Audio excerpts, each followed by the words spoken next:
What's going on, everyone? It's Dungeon here, and I'm coming back with another Elden Ring Beast Mode video. And today I'm going into the Lakeside Crystal Cave for episode 11.04 as part of my full walkthrough. Now, as far as loot goes, the cave offers a smithing stone level 2 and 4, the Spear Talisman, consumables and crafting materials, and after defeating the Bloodhound boss, you'll be rewarded with the Cerulean Amber Medallion. So with that being said, let me show you on the map how to get there, and if you already know, you could use the chapters down below to skip ahead. Basically, from the Scenic Isle side of Grace, we're going to go straight south to the Lakeside Crystal Cave. However, you can take an alternate route from the Liurnia Lake Shore site of Grace, and basically you just want to follow the cliffside almost straight west.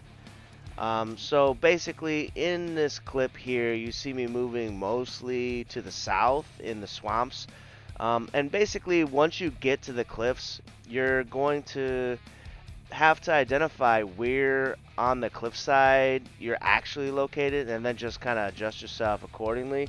So here you see I have to move a little bit further to the west because I'm too far to the east. So once you move along closer to the cave entrance, you'll actually see two crystal shards that mark the cave entrance, and once you found them, then you just walk toward the cliffside and then you'll see the entrance. The first thing that you see when you get into the cave is the site of Grace, and there's a chest that contains the Arteria leaf. And basically, to progress in the cliffside cave, you'll want to go to the left side and kind of toward, follow the path toward the upper levels. And you do want to avoid getting ambushed by the demi-humans, and pick up a number of the consumables that you'll find along the way, and any of the drops, obviously, that the demi-humans leave you with. As you follow the top left portion, you'll come across a group of demi-humans that basically you want to attack, because otherwise you can avoid getting ambushed from up above. So you want to attack the ones that are up above first. You might aggro a couple that are down below. Once you've dispatched all of them and any demi-humans from the areas a little bit further down below, you can proceed into the little cave entrance before dropping down the greater portion of the cavern down below.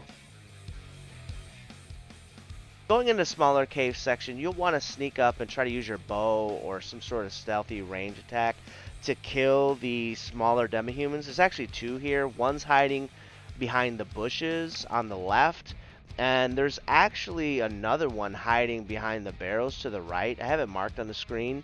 And in this clip, I actually thought that there was two, but I couldn't see the other one, so I was like, well, maybe I was mistaken. And sure enough, I get jumped on as I'm trying to make my sneak attack on the larger demi-human.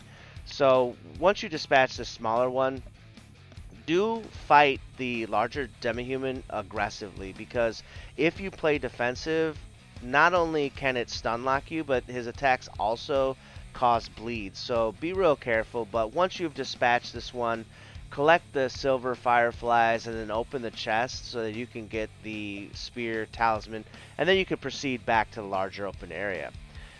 This time you can actually drop down below to the remainder of the cave where the boss fight is, way down below. But once you get past the first few drops, you can use the shackles so that you can make sure there's no other illusionary walls, which there really isn't any illusionary walls that have anything special behind them. But there are some crystal snails, so they do have some range attacks, so you want to be real careful about that. But there's only, I think, 3 of them, so they're not a really big deal. However, as you proceed down the cavern, there is a ambush. It's a smaller ambush of around 7 of the snails, but they're all in the same area. So try to clean them up with as much haste as possible, because if you don't kill them quickly, they can quickly do a lot of damage to you because of how many there are. But if you have interest to collect any of the Crystal Cave mosses, definitely want to pick those things up and then continue to the last set of drop-offs. There's basically 2 jumps that you have to go down, and you can pick up the soft cotton before the very last drop-off. At the bottom, there's a few drops of some smithing stones and stuff like that, and lastly, you'll see 3 more crystal snails, and that's pretty much the last thing you'll fight before the boss fight. Just be careful that you don't move past the entryway to the boss fight, otherwise you'll trigger it, and you probably want to prepare before you get into the boss fight. So in order to prep for the Bloodhound Knight battle, just put whatever kind of buffs that you have before you walk through the door, and do keep in mind that this boss will pretty much take any damage that you deal out to it, though if you do have lightning attacks, it'll take more damage from lightning, 20% more. But otherwise, depending on what level you are, it shouldn't be too difficult. For me, it was just basically 2 attacks with the Dragon Claw, and then you get the Cerulean Amber Medallion. Assuming that you've watched my previous video and you've gone to the village of Albinorix, you have the first half of the secret Haligtree Medallion.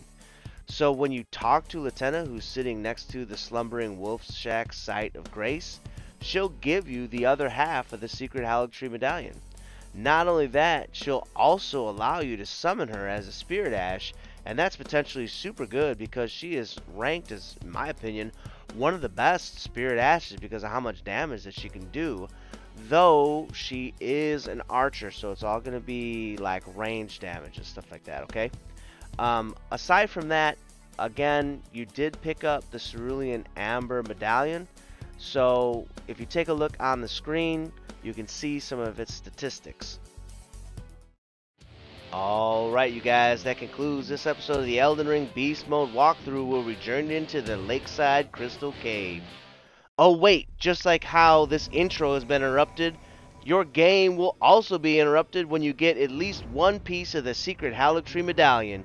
You'll get invaded by Ensha at Round Table. So, be careful and pick up the cool armor set once Ensha is no longer amongst the living. Now, if you had fun, if you learned something, if you enjoyed watching this, hit that like button, share the video, subscribe to the channel, press the bell icon so you don't miss another video, and as always, thanks, stay cool, and bye everyone.